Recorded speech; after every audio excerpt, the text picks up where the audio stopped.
So hello everyone. I'm from SMA, and we are, some of you may know, one of the pioneers in manufacturing solar inverters. We are based out of Germany, and we wanted to utilize this forum to talk about one of the aspects that is very critical for the renewable energy integration, which is the grid stability. And what technology or where the technology is taking us in terms of integrating the renewables with the proper grid stability is what something we'll be focusing in the next 6 to 8 minutes. So we know the inverters or the power electronic based generators are replacing the old school rotating machines in various forms, in solar plants or in terms of battery plants or in terms of producing hydrogen. We are putting more and more power electronics into the grid. So typically these power electronics in the past, they've been following the grid. So the grid is something the rotating machines have set for the last 100 years. We know the grid is formed by the rotating machines. And when these power electronics, when we started introducing these power electronics into the grid, typically they followed the grid in the past, and typically when the RE penetration is around 20 or 30%, we start to experience the stability problems in the grid, and that's where we will rely on these power electronics to support the grid as well.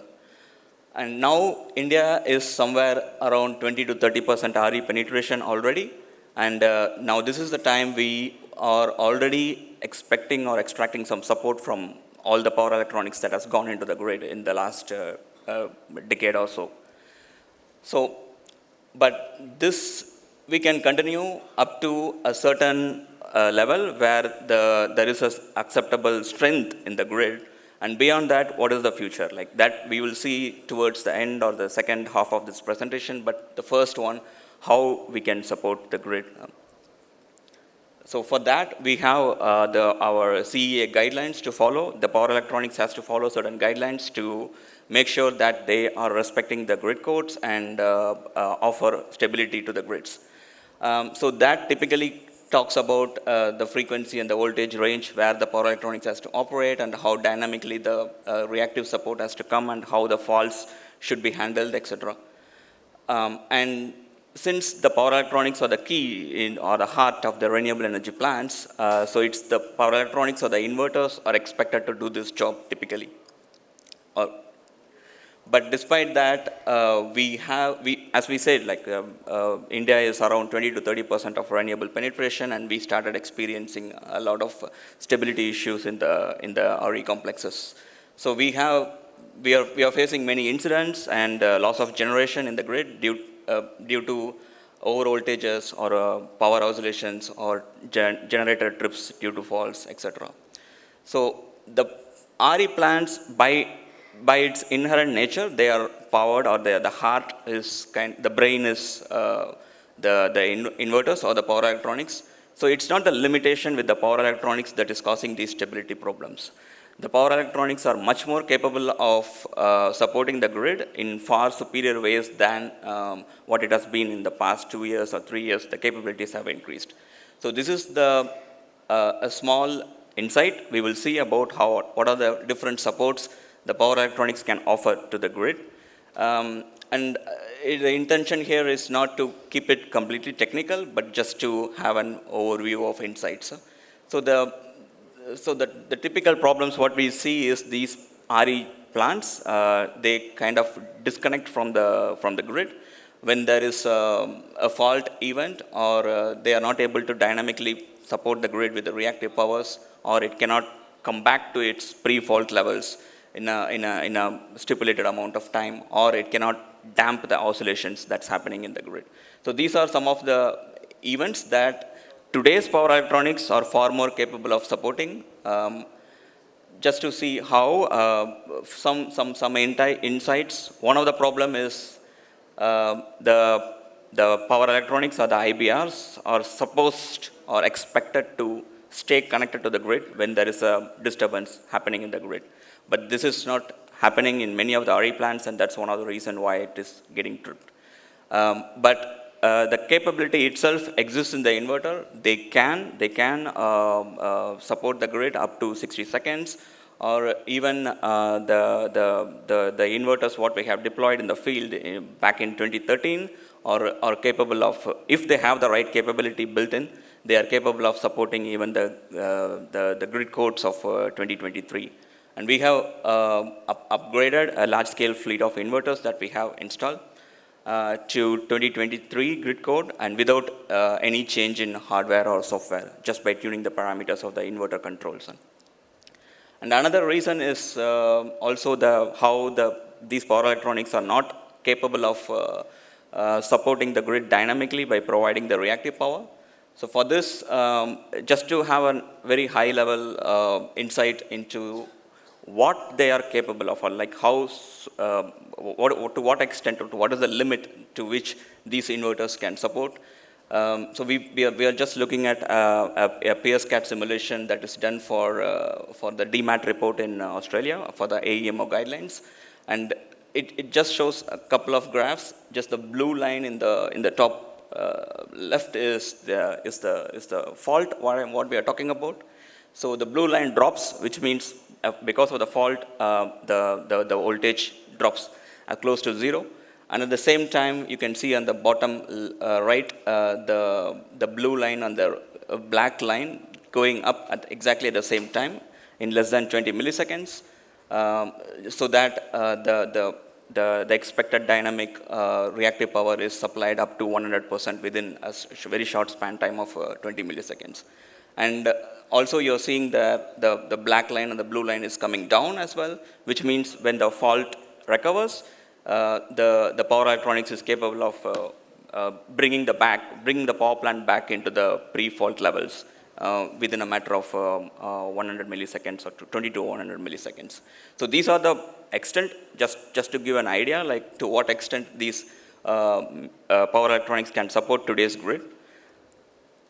And similar way, we are also starting to observe in India power system oscillations, which is also possible to the inverters. By tuning the control of the inverter software, these oscillations can be damped. And this is a live example where in West Murray, because of the oscillations, the whole grid came to a standstill, and we are able to tune the power electronics and dampen these oscillations, so the grid is open for more interconnections. And despite all these capabilities, why we see this problem in the grid, or why we just started to see these problems and experience these problems in India, is because of the inverters or the power electronics that are chosen doesn't have the right capability. Either they are poor hardware, or the technology partner doesn't have the experience in tuning the inverter controls with the sophisticated models. Also, the plant topology in India or in Southeast Asia, the string inverters are very common, very famous, and these inverters, because of their distributed nature, they are not able to aggregate the response at a central point where the compliance needs to be met. Also, we have simulations. We are also doing simulations to make sure that the capabilities are built in, but we are not benchmarking it against the real world performance. So there are some best practices. What we see around the world is to have self-generation units to benchmark the performance capabilities in the real world as well. So which would be interesting going forward if we also adapt such practices. And so we saw these are to some extent, just an idea to what are the different types of support the power electronics can offer to the grid. But what lies in the future is the grid forming. It is not sufficient if we only support the grid, or the power electronics that goes into the grid has to form the grid, which means what the job the rotating machines have been doing in the past 100 years, now we are replacing them. And with what we are replacing with the inverters and power electronics. So it is the responsibility of these electronics to form the grid now.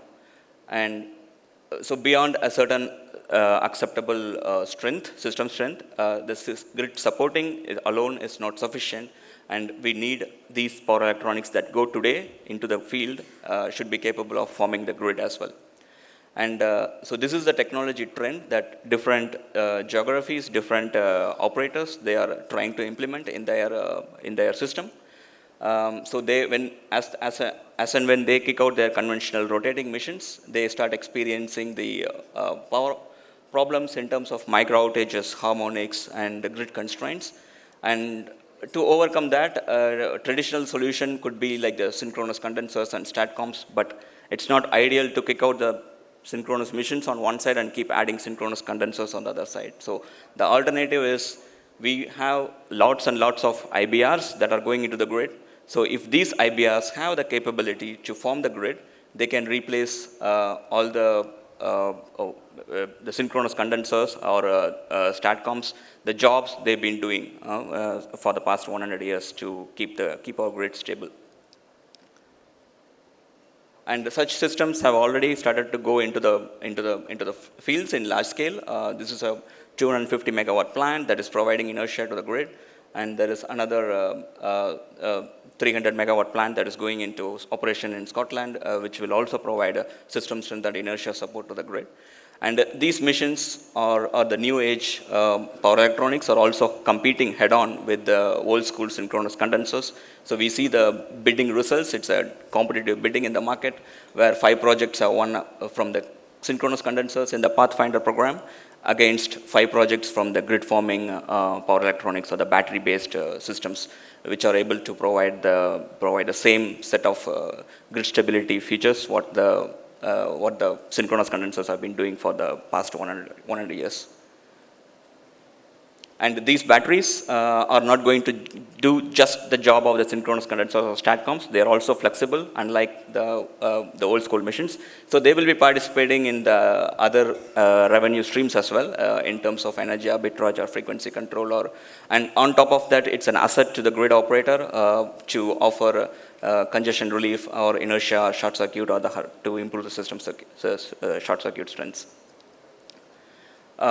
So India, we saw 20 to 30%. We are standing there, and we are looking into the phase where we will be starting to support the grid with the power electronics. But we also have a very rare window of opportunity in front of us to skip the curve altogether and directly make sure that all the electronics or all the inverters that go into the field today are capable of forming the grid as well. So we have this opportunity to skip the curve and directly go for the grid forming stage. This is the trend what the world has followed, but for India, since the technology has already evolved, we do have an opportunity to skip the curve.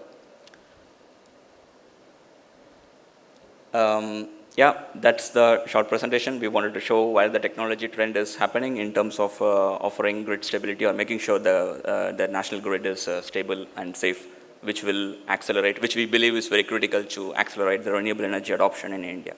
Thank you.